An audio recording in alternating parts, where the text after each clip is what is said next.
Bismillahirrahmanirrahim. Assalamualaikum warahmatullahi wabarakatuh. Bertemu lagi dengan saya Dedi Irawan dalam video pembahasan Bahasa Indonesia kelas 12. Pada kesempatan kali ini kita akan membahas tentang teks cerita sejarah. Sebelum lebih lanjut kita membahas tentang apa itu teks cerita sejarah. Mungkin kalian pernah membaca teks cerita sejarah tentang negara kita Indonesia, atau tentang hal-hal lain seperti sejarah Nabi Muhammad, sejarah Wali Songo, dan lain sebagainya. Nah, mungkin kita paham betapa pentingnya kita membaca, betapa pentingnya kita membahas tentang sejarah. Karena dengan sejarah kita akan memperoleh ilmu pengetahuan, kita akan mengetahui kehidupan-kehidupan yang terjadi di masa lalu. Adapun agenda-agenda yang akan kita pelajari pada kesempatan kali ini, yang pertama tentang konsep teks cerita sejarah, yang kedua tentang struktur dan kaidah kebahasaan teks cerita sejarah, yang ketiga tentang nilai-nilai yang terkandung dalam teks cerita sejarah, dan yang keempat tentu pada akhirnya nanti Anda dituntut untuk mampu menulis sebuah teks cerita sejarah. Nah, untuk pembahasan pertama kita akan mengenal konsep teks cerita sejarah, dimulai dari pengertian teks cerita sejarah. Kata sejarah ternyata merupakan kata serapan dari bahasa Arab, yaitu syajarotun, yang artinya pohon. Apa hubungannya sejarah dengan pohon? Sejarah dapat berarti silsilah, asal-usul, riwayat, dan jika dibuat skema, maka sejarah ini akan menyerupai sebuah pohon, lengkap dengan cabang, ranting, dan daun, tentunya akar. Biasanya sejarah itu bersumber dari akar yang satu, atau berawal dari satu akar, berkembang menjadi beberapa peristiwa dan kejadian, sehingga kalau kita dilihat itu ibaratnya sebuah pohon. Dan padanan kata sejarah dari bahasa Inggris yaitu history, yang artinya masa lampau. Artinya sejarah ini memang mengisahkan tentang kejadian di masa lampau. Dan history ini ternyata bersumber dari bahasa Yunani yaitu historia, yang artinya pencarian atau informasi. Dan tentu ini artinya bahwa sejarah ini merupakan hasil dari pencarian dan di dalamnya memuat informasi-informasi yang sangat bermanfaat untuk kita pelajari. Lantas, jika diartikan sejarah adalah rangkaian peristiwa yang terjadi berkaitan dengan kehidupan manusia yang terjadi di masa lampau. Adapun teks cerita sejarah adalah karangan atau cerita yang menyajikan suatu peristiwa atau kejadian, serta bagaimana peristiwa itu terjadi, berlangsung berdasarkan urutan peristiwanya, berdasarkan urutan waktu kejadiannya, dari awal hingga akhir sebuah peristiwa itu terjadi. Nah, itulah teks cerita sejarah. Selanjutnya, kita akan melihat bentuk teks cerita sejarah tersebut. Dilihat dari dua sisi, yang pertama dari segi peristiwanya dan yang kedua dari tujuannya. Dari peristiwanya, cerita sejarah dibagi dua. Yang pertama, sejarah yang benar-benar terjadi, artinya peristiwa yang dikisahkan itu benar terjadi di dunia nyata. Yang kedua, sejarah yang berupa atau bersumber dari hayalan, artinya peristiwa yang disajikan tidak benar-benar terjadi, seperti pada cerpen, novel, dongeng, dan lain sebagainya. Kemudian dilihat dari tujuannya pun, teks cerita sejarah dibagi dua. Yang pertama, cerita sejarah ekspositoris, yang kedua, cerita sejarah sugestif. Cerita sejarah ekspositoris bertujuan untuk memperluas pengetahuan dari si pembaca. Artinya dengan membaca sejarah, si pembaca akan memperoleh ilmu pengetahuan, akan memperoleh hal-hal yang baru yang belum diketahui sebelumnya. Yang kedua, cerita sejarah sugestif. Sejarah ini bertujuan untuk merangsang daya hayal si pembaca. Dengan membaca sejarah tersebut, pembaca akan dibawa ke dunia hayalannya. Biasanya, bahasa-bahasa yang digunakan pun adalah bahasa kiasan, yang di dalamnya ada kata-kata bermakna konotatif atau makna kata tidak sebenarnya. Dari dua sudut pandang ini, dari 4 jenis ini, secara garis besar, ternyata cerita sejarah itu ada sejarah yang fiksi atau fiktif belaka, ada sejarah yang non-fiksi atau fakta. Sejarah fiksi artinya sejarah yang bisa jadi bersumber dari dunia nyata, namun dikisahkan secara subjektif. Penyajiannya sesuai dengan cara pandang pribadi si pengarang. Terserah pengarang pengisahannya mau seperti apa. Meskipun memang terinspirasi dari dunia nyata, tetapi pengisahannya sesuai dengan keinginan si pengarang tersebut. Biasanya tokoh yang diceritakannya pun lebih mendalam. Kita bisa lihat di bagaimana di pengisahan di sebuah cerpen, di sebuah novel gitu ya. Yang kedua, sejarah non-fiksi. Kalau sejarah non-fiksi, tentunya sejarah yang bersumber dari fakta atau data yang benar-benar terjadi, dikisahkan secara objektif sesuai dengan hal-hal yang benar terjadi di dunia nyata. Kejadiannya benar-benar terjadi, tidak dibuat-buat. Nah, jadi secara garis besar, ada sejarah fiksi atau yang dibuat-buat, ada sejarah non-fiksi. Paham sampai di sini? Nah, baik. Selanjutnya, kita akan membahas tentang fungsi teks sejarah. Ada 4 fungsi dari sejarah. Yang pertama fungsi rekreatif. Artinya, sejarah dapat memberikan perasaan senang, gembira, bahagia kepada si pembaca. Yang kedua, fungsi inspiratif. Artinya, sejarah memberikan sebuah inspirasi, imajinasi, dan kreativitas kepada pembacanya untuk ditiru atau dilakukan di dunia nyata saat ini. Yang ketiga, fungsi nasionalis. Artinya, dengan sejarah, seorang pembaca itu akan timbul rasa memiliki, rasa bangga, rasa nasionalisme terhadap bangsa, negara, dan agama. Yang keempat, fungsi edukatif. Artinya, nilai-nilai sejarah dapat dijadikan sebuah pelajaran bagi kehidupan kita sehari-hari agar menjadi pribadi yang lebih bijaksana. Semua yang dikisahkan dalam sejarah diambil ibroh, diambil pelajaran, sehingga bisa kita laksanakan pada saat ini. Dilihat dari 4 fungsi ini, tentunya kita bisa mengambil banyak manfaat dari teks sejarah tersebut. Bahwasanya sejarah adalah pengalaman, dan pengalaman adalah guru yang terbaik untuk kita.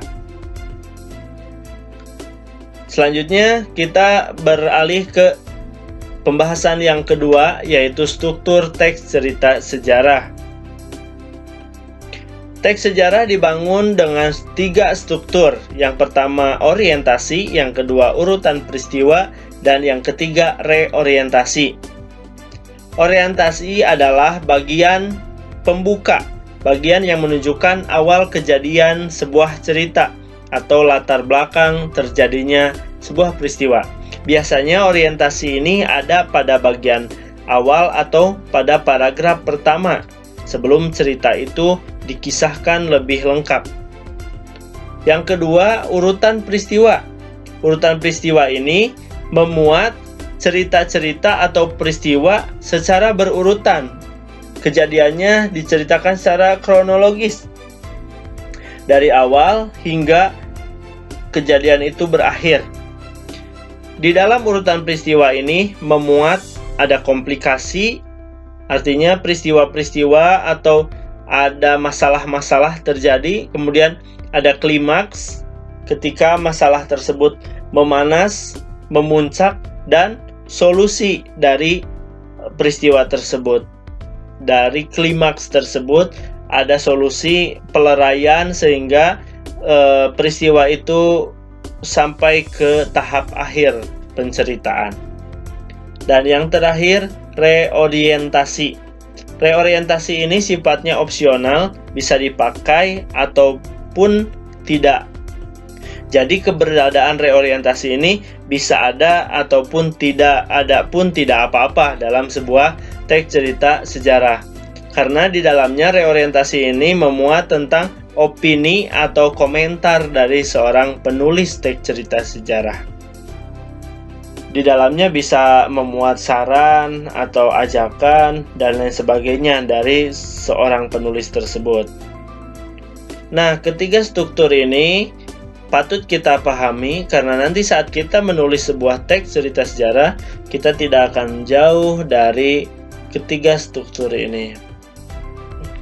Untuk lebih jelasnya tentang keberadaan struktur teks cerita sejarah ini, kita langsung lihat sebuah contoh teks cerita sejarah. Contoh cerita sejarah itu banyak, namun saya ambil yang pendek saja, saya buat sependek mungkin, diambil dari berbagai sumber. Saya ambil contoh tentang sejarah Sumpah Pemuda. Kalian pasti sudah tahu bagaimana Sumpah Pemuda itu terjadi. Nah, saya kisahkan lagi seperti ini. Dibuat dalam 5 paragraf saja. Paragraf pertama sampai paragraf kelima ini silahkan dibaca terlebih dahulu sehingga kalian yakin bahwa ini adalah benar-benar teks cerita sejarah, dikategorikan teks cerita sejarah. Kenapa demikian? Tentu karena di contoh ini memiliki ciri-ciri teks cerita sejarah. Salah satunya adalah mengisahkan kejadian yang terjadi di masa lalu, yaitu pada tanggal 28 Oktober 1928 di mana terjadinya Sumpah Pemuda. Nah, silahkan dibaca sehingga nanti mudah untuk menentukan mana orientasi, mana urutan peristiwa, dan mana reorientasi. Nah, untuk menentukan struktur yang pertama, orientasi, kira-kira ada di sebelah mana? Ada di paragraf mana? Ya, betul, karena tadi sudah disebutkan bahwa orientasi itu biasanya ada di paragraf pertama. Di sini isinya tentang gambaran umum apa itu Sumpah Pemuda. Sumpah Pemuda adalah suatu tonggak utama. Nah, penjelasan seperti itu menunjukkan bahwa paragraf pertama ini sebagai pembuka, dikategorikan sebagai orientasi. Setelah orientasi tentunya ada urutan peristiwa. Kira-kira urutan peristiwa itu dari bagian mana sampai mana? Ya, betul. Di paragraf 2 sampai ke paragraf 4. Ini termasuk ke urutan peristiwa, di mana di sini secara berurutan peristiwa mulai dari rapat pertama pada tanggal 28 Mei 1928 hingga kemudian rapat kedua dan terjadi di rapat ketiga sebagai Kongres Sumpah Pemuda. Di paragraf selanjutnya juga dikisahkan tentang di mana tempat terjadinya peristiwa tersebut, kemudian apa yang dihasilkan dari peristiwa tersebut. Selanjutnya, struktur teks yang terakhir adalah reorientasi. Kebetulan dalam contoh teks cerita sejarah ini saya buat ada reorientasi, yaitu di paragraf terakhir. Bunyinya seperti yang tertulis di sini. Demikianlah rumusan Sumpah Pemuda tahun 1928 bla bla bla bla bla sampai akhir. Sebagai generasi penerus, kita harus punya semangat yang sama menjaga persatuan dan kesatuan negara Indonesia. Di dalamnya ada sebuah komentar, ada sebuah ajakan, ada sebuah saran yang disampaikan oleh penulis untuk para pembaca. Nah, itulah isi dari reorientasi. Bagaimana, sudah paham tentang struktur teks cerita sejarah? Mudah-mudahan bisa dipahami dengan adanya contoh ini. Nah, sebenarnya cerita sejarah tidak hanya bisa dianalisis strukturnya saja, tetapi kita bisa menganalisis unsur-unsur ceritanya seperti alur, tema, latar, penokohan, dan sudut pandang yang ada dalam sebuah teks cerita. Karena sifatnya cerita, karena sifatnya prosa, maka unsur-unsur penganalisisan pun seperti karya prosa yang lainnya seperti cerpen, novel, pasti yang dianalisis ini juga. Nah, dari alur ini sebenarnya struktur teks itu diambil dari alur ini. Ada tadi komplikasi, klimaks, kemudian resolusi, itu juga tahapan alur, tahapan unsur alur. Nah, sebenarnya kita juga bisa menganalisis hal-hal ini. Temanya apa dari cerita sejarah tersebut? Penokohannya siapa saja? Karakternya bagaimana? Kemudian latar tempatnya di mana? Latar waktu terjadinya peristiwa itu di mana? Kemudian sudut pandangnya menggunakan sudut pandang orang keberapa? Bagaimana posisi si pengarang dalam cerita tersebut? Nah, ini bisa dianalisis sebenarnya dari teks cerita sejarah.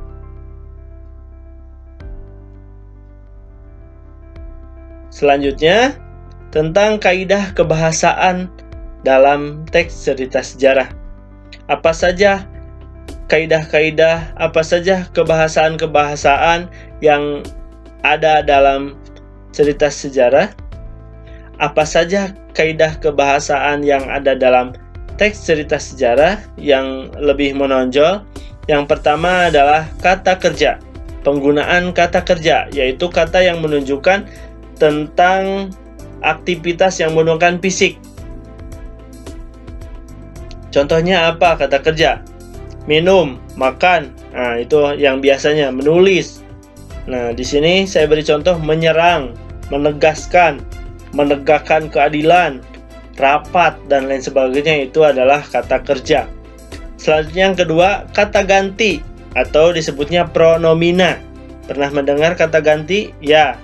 Kata ganti itu bisa untuk orang, bisa untuk benda. Contoh untuk benda bisa kata ini, itu, gitu kan? Itu menggantikan penunjuk benda. Kalau penunjuk orang biasanya ada kata ganti orang pertama, orang kedua, orang ketiga. Contoh orang pertama kalau sendiri, misalnya aku, saya. Kalau orang pertamanya banyak, kami, kita. Nah, kemudian orang kedua, kalau orang keduanya tunggal, kamu, itu ya, Anda.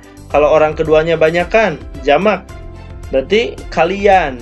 Kalau kemudian kata ganti orang ketiga, dia, itu kalau sendiri. Kalau banyak, mereka, itu kan? Ya, paham ya untuk kata ganti? Contohnya kami, ini, itu, mereka, dan sebagainya. Kemudian yang ketiga, prasa adverbia. Prasa yang memuat keterangan, seperti keterangan tempat, keterangan waktu, dan keterangan cara. Ini contoh saja. Kemudian prasa ini, apa bedanya dengan kata? Kalau kata itu hanya satu, kalau prasa itu kumpulan kata. Bisa 2 kata atau lebih. Contohnya, pada 17 Agustus kan itu 3 kata ya. Jadi ini masuknya ke prasa. Pada 17 Agustus, kira-kira ini keterangan apa? Ya, keterangan waktu. Secara bijaksana, ini keterangan cara. Di persembunyian, nah ini juga keterangan. Masuknya keterangan tempat. Betul. Yang keempat adalah kata atau prasa lampau. Kata atau prasa yang menunjukkan kejadian itu ada di masa lalu. Contohnya apa? Dahulu kala, suatu hari, zaman dahulu. Nah, ini biasanya digunakan untuk menunjukkan bahwa cerita itu ada di masa lalu. Kemudian yang kelima adalah konjungsi temporal. Konjungsi itu kata sambung. Konjungsi temporal di sini adalah kata sambung yang digunakan untuk menyambungkan 2 kejadian atau lebih. Jadi satu kejadian dengan kejadian lain disambungkan menggunakan kata sambung ini. Contohnya, ketika hujan turun, saya berteduh, kemudian saya lari, setelah itu saya terjatuh. Nah, itu. Jadi ada kata ketika, kemudian, setelah itu. Nah, ini merupakan konjungsi temporal. Sampai di sini bisa dipahami? Baik, kalau sudah paham, kira-kira kalau kita terapkan nih dalam contoh cerita sejarah yang tadi, sejarah Sumpah Pemuda. Di sini banyak sekali kata-kata atau frasa yang menunjukkan kaidah kebahasaan yang tadi sudah kita bahas. Mulai dari kata kerja, kata ganti, adverbia, kemudian kata frasa yang menunjukkan kejadian masa lampau, dan yang terakhir konjungsi temporal. Nah, dari banyak kata ini, mana kira-kira kata kerja? Bisa ditunjuk? Ya, kata kerja contohnya menegaskan. Nah, itu kata kerja. Kemudian satu lagi, rapat. Itu kata kerja. Benar, dua contoh ini sebagai kata kerja. Banyak lagi kata yang lain yang menunjukkan kata kerja. Selanjutnya, mana kata ganti? Ya, benar, mereka itu kata ganti untuk orang ketiga. Orang ketiga jamak. Kemudian itu. Nah, ini untuk kata ganti benda. Selanjutnya adverbia, keterangan. Mana yang menunjukkan keterangan? Pada 28 Mei 1928. Ini keterangannya masuknya keterangan waktu. Ada lagi keterangan? Ya, di Jalan Kramat Raya 106, Jakarta Pusat. Ini masuk ke keterangan tempat. Banyak lagi di sini yang menunjukkan keterangan. Karena memang kaidah kebahasaan ini yang sering atau banyak digunakan dalam teks cerita sejarah. Selanjutnya kata atau frasa yang menunjukkan kata lampau. Kejadiannya ini menunjukkan bahwa ini terjadi pada masa lalu. Mana tadi? Apa? Pada zaman dahulu gitu kan ya. Di sini ada nggak? Contoh yang lainnya adalah cita-cita berdirinya negara Indonesia. Nah, ini katanya atau frasanya ini menunjukkan masa lalu. Kenapa? Karena ada kata cita-cita berdirinya negara Indonesia. Berarti ini cita-cita berdiri berarti pada masa lalu karena sekarang sudah berdiri. Ada lagi? Ya, kini diabadikan. Kalau sekarang diabadikan berarti yang diabadikan itu pada masa lalu. Selanjutnya konjungsi temporal atau kata sambung temporal. Kira-kira mana di sini? Ya, kemudian. Tadi ya, sesuai dengan yang dicontohkan. Satu lagi, akhirnya. Nah, ini juga merupakan konjungsi temporal. Beberapa contoh ini mudah-mudahan menjadikan kalian paham tentang kaidah kebahasaan yang ada dalam teks cerita sejarah. Silahkan cari kata-kata yang lainnya yang menunjukkan 5 kaidah ini. Kalian juga bisa cari di contoh teks sejarah yang lain. Semoga bisa menjadi lebih paham. Setelah kita memahami kaidah kebahasaan, kita juga patut memahami nilai-nilai apa saja yang ada dalam teks cerita sejarah. Sehingga tadi kita sudah katakan bahwa mempelajari teks cerita sejarah itu memiliki manfaat yang sangat besar. Salah satunya karena terdapat nilai-nilai ini. Yang pertama adalah nilai moral. Nilai moral ini berkaitan dengan akhlak, etika, budi pekerti, sopan santun yang kita gunakan dalam kehidupan sehari-hari. Kenapa dalam teks cerita sejarah ini banyak? Karena memang cerita sejarah ini bersumber dari kehidupan nyata. Berkaitan dengan kehidupan manusia, maka nilai-nilai ini sangat erat kaitannya. Yang kedua, nilai sosial, berkaitan dengan norma atau aturan kemasyarakatan yang berlaku dalam sebuah lingkup masyarakat. Karena manusia itu memang sebagai makhluk sosial. Yang ketiga, nilai religi, yaitu nilai-nilai yang berkaitan dengan tuntutan beragama, peribadahan, dan hal-hal lain yang mengatur tentang kehidupan beragama. Yang keempat, nilai pendidikan, yaitu nilai yang berkaitan dengan pembelajaran atau pengajaran tentang tingkah laku manusia. Dari yang tadinya tidak tahu menjadi tahu, dari yang tadinya buruk sifatnya menjadi lebih baik, yaitu nilai pendidikan. Yang selanjutnya, yang kelima adalah nilai politik, yaitu nilai-nilai yang berkaitan dengan urusan kepemerintahan atau ketatanegaraan. Yang keenam, nilai budaya. Biasanya ini berkaitan dengan adat istiadat, kesenian, atau kreativitas masyarakat dalam kehidupannya. Yang ketujuh, nilai hukum, yaitu berkaitan dengan masalah-masalah hukum ketatanegaraan. Dan yang kedelapan, nilai ekonomi, yaitu nilai-nilai yang berkaitan dengan perniagaan, perdagangan, kemudian mata pencaharian, dan permasalahan-permasalahan lain dalam kehidupan berekonomi. Nah, ini 8 nilai-nilai yang kita bisa peroleh, kita bisa ambil pelajaran dari sebuah teks cerita sejarah. Tentunya nilai-nilai ini pun bisa kita konstruksi saat kita menulis teks cerita sejarah. Di dalamnya kita masukkan nilai-nilai ini sehingga teks cerita sejarah yang kita buat menjadi pembelajaran untuk orang lain. Paham ya? Selanjutnya, bagaimana cara menulis teks cerita sejarah ini? Ada 8 langkah. Yang pertama, menentukan tema atau kita tentukan kejadian apa, peristiwa apa yang hendak kita tulis dan ceritakan sebagai teks cerita sejarah. Tentukan dulu. Yang kedua, menetapkan kerangka ceritanya, mau seperti apa nanti ceritanya. Penetapan ini kita bisa menggunakan rambu-rambu pertanyaan apa, ceritanya apa, di mana, berarti berkaitan dengan di mana kejadian itu, tempatnya, kemudian kapan kejadian itu terjadi, berarti berkaitan dengan waktu, siapa yang terlibat dalam kejadian tersebut, berkaitan dengan tokohnya, kemudian mengapa peristiwa itu bisa terjadi, sebab akibat ternyata kenapa peristiwa itu terjadi, kemudian bagaimana, nah berarti ini peristiwanya bagaimana bisa terjadi, bagaimana kejadiannya, kronologinya seperti apa. Nah, ini adik Simba, apa, di mana, kapan, siapa, mengapa, bagaimananya, ini bisa kita tulis sebagai kerangka cerita. Yang ketiga, setelah mendapatkan kerangka, kita cari sumbernya.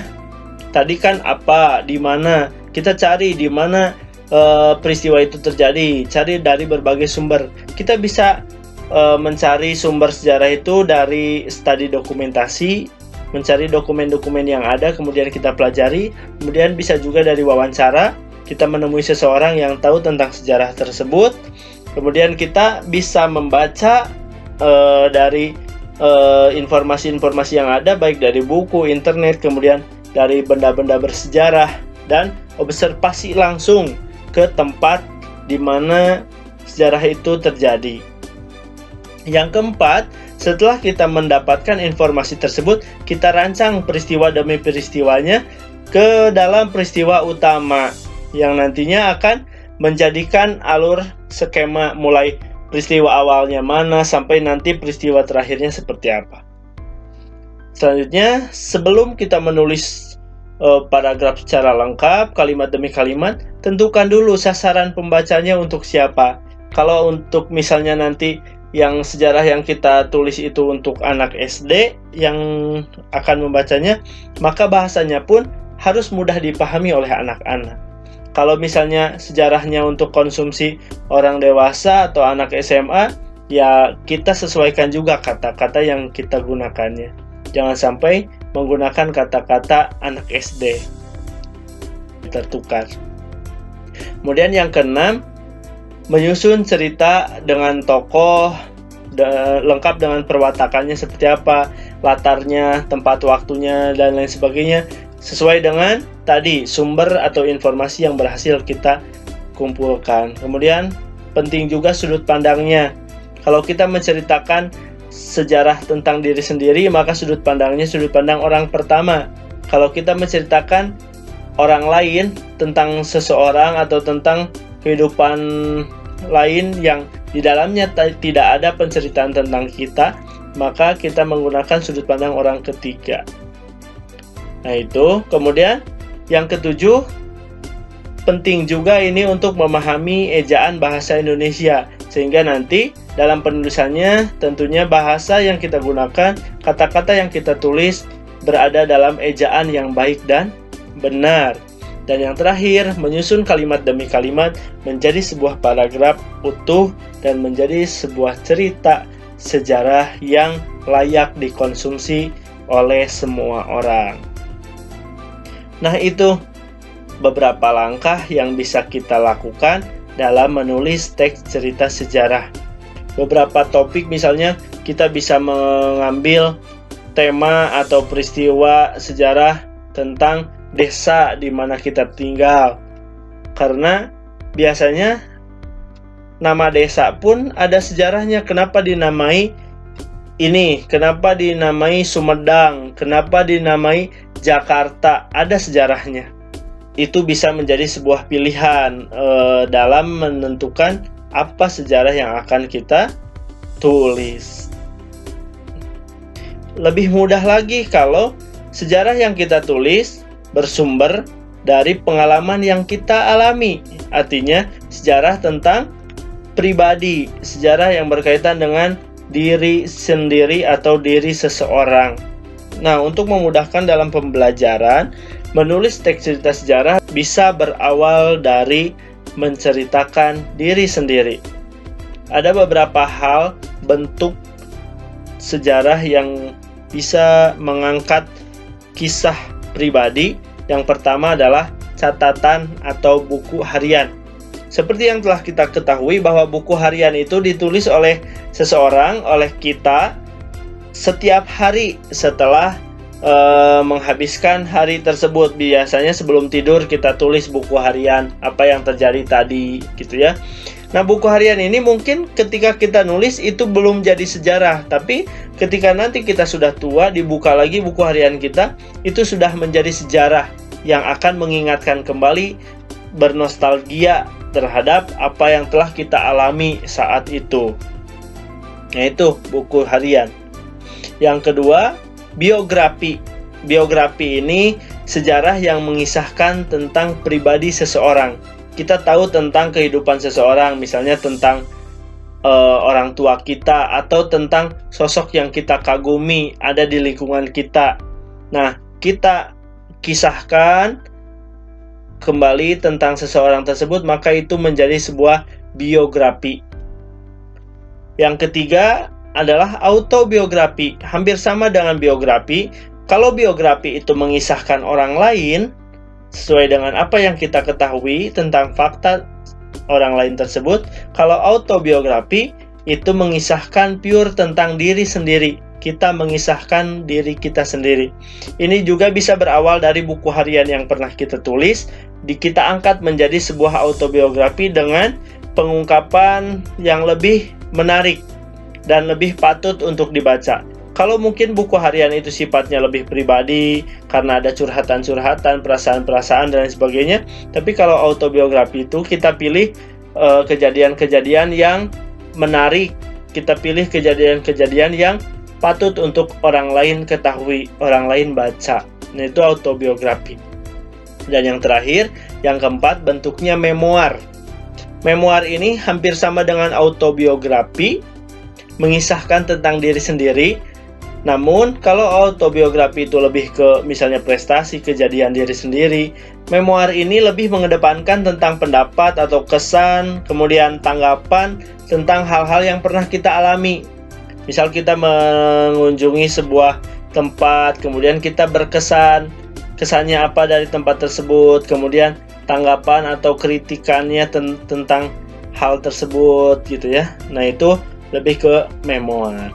Dari 4 bentuk teks cerita sejarah ini yang berkaitan dengan pribadi ini bisa lebih mudah untuk dilakukan, lebih mudah untuk ditulis karena hal-hal tentang fakta sejarahnya kita alami sendiri.